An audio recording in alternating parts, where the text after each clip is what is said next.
waxay leedahay maamo waayela waxaan dhalay 3 wiil saddexdii way bada guursadeen waxayna tiri waxaan booqday midkii ugu weynaa waxaana ka dalbaday inaan la noolaado isaga subaxdii ayaana ka dalbaday xaaskiisa inay ii keento biyo aan ku wees qaato waan wees qaatay waana dukaday markii aan dukaday kadib biyihii weesada ka soo haray ayaan ku shubay sariirtii aan ku jiifay subaxnimadii markii ay ii keento shaah waxaan ku yiri gabadheedii tani waa xaalka dadka da'da ah waxaan ku kaadiyay firaashka xaaskii ayaa ku soo jeesatay oo ku qaylisay hooyadii waxayna tiri maamadii waxay maqshiisay hadallo kuwa ugu xun waxayna iga dalbatay inaan dhaqo firaashka kadibna aan nadiifiyo waxayna igu tiri mar kale u laaban arrintan oo kale waxay leedahay maamadii waayeelka ahayd iyadoo sii wada qisada waxaan muujiyay caro daran waxaana dhaqay firaashkii waana qalajiyay waana baxay si aan ula dago wiilkayga dhexe yacni midkii weynaa kan ku soo xigay waxay tiri maamadii waxaan sameeyay isla sidii aan sameeyay oo kale firaashkii ayaan ku shubay biyo xaaskiisii way xanaaqday wayna qaylisay waxayna arrinkii u sheegtay ninkeeda oo ahaa aniga wiilkayga ma uusan aamusinin mana uusan dhibaateynin waxay tiri maamadii waan ka soo tagay agtooda si aan ula dago wiilkayga ugu yaraa yacni 3 wiil midkii ugu yaraa waxayna tiri maamadii waxaan imid guriga wiilkayga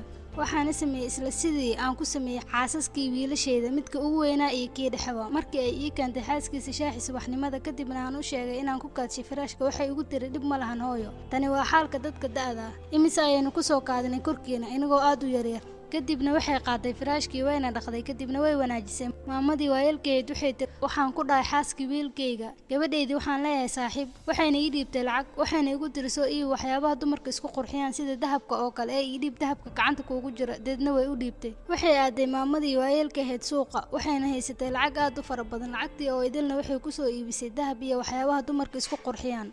kadibna waxay isugu yeertay wiilasheedii iyo xaasaskooda waxayna soo bixisay dahabkii iyo waxyaabihii la isku qurxinayay waxayna u sheegtay inay biyo ahaayeen wixii ay ku shubtay firaashka balse aysan ahayn kaadi siday moodayeen gabdhuhu kadibna waxay dahabkii gelisay gacanta xaaska wiilkeedii ugu yaraa waxayna tiri maamadii waatan gabadheeda taasi oon ku badbaadayo agteeda inta aan waayeelka ahay cimrigeygana aan ku dhammaysanayo iyada agteeda labadii xaas oo kale aad ay uga naxeen waxayna shalaayeen shalayto midii ugu darneed